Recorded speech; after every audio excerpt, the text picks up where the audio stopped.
భారతదేశంలో ముస్లిం రిజర్వేషన్లకు ఎలాంటి ఢోకా లేదని జనసేన రాష్ట్ర కార్యదర్శి జానీ మాస్టర్ హామీ ఇచ్చారు. జనసేన టీడీపీ అధినేతలు చంద్రబాబు, పవన్లు తమ ప్రాణాలైన అడ్డుపెట్టి రిజర్వేషన్లు కాపాడతారని అన్నారు.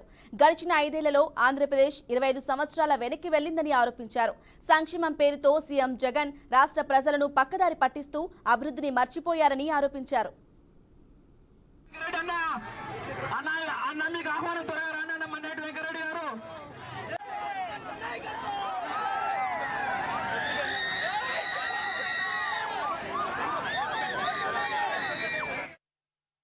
సంక్షేమం అంటే ఇప్పుడు ఇచ్చే సంక్షేమం కాదన్నారు. దివంగత నందమూరి తారక రామారావు పేదవాడికి సగటున కూడు గూడు దుస్తులు అనే నినాదంతో కిలో బియ్యం 2 రూపాయలకు అందించి పేదవాళ్ల ఆకలి తీర్చారని, దాన్ని సంక్షేమం అంటారని అన్నారు.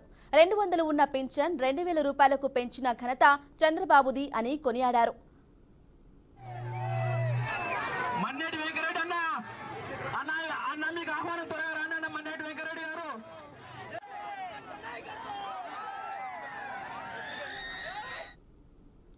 ఇప్పటి వరకు గడిచిన ఎన్నికల్లో మనం కోసం ఓటు వేసుకున్నాం.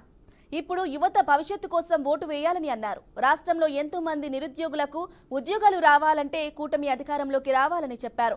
సైకిల్ గుర్తుపై ఓటు వేసి ఉదయగిరి నియోజకవర్గం శాసన అభ్యర్థి కాకర్ల సురేష్, నెల్లూరు పార్లమెంటు అభ్యర్థి వేమిరెడ్డి ప్రభాకర్ రెడ్డిలను గెలిపించాలని జానీ మాస్టర్ కోరారు. వెంకటేశ్వర గారు సో ఇక్కడ ఇస్తాడు కానీ వెనక్కి పోయే క్యారెక్టర్ కాదండి. సో ఈ రోజు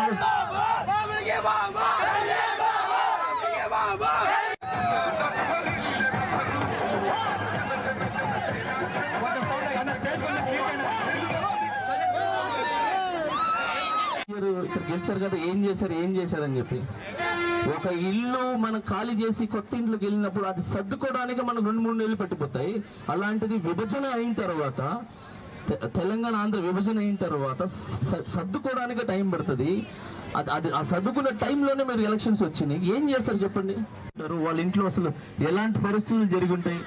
ఆ 30,000 మహిళలు అదృశ్యమైన వాళ్ళు ఎక్కడుంటారు? వాళ్ళ పరిస్థితి ఏంటి? ఒక్కసారి ఆలోచించుకోవాల్సింది కోరుకుంటున్నాం మేము. ఒక్కసారి ఆలోచించుకోండి.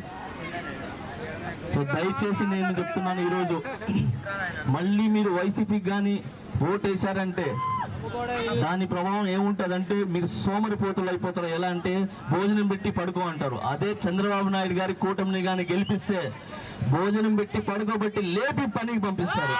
సో జనసేన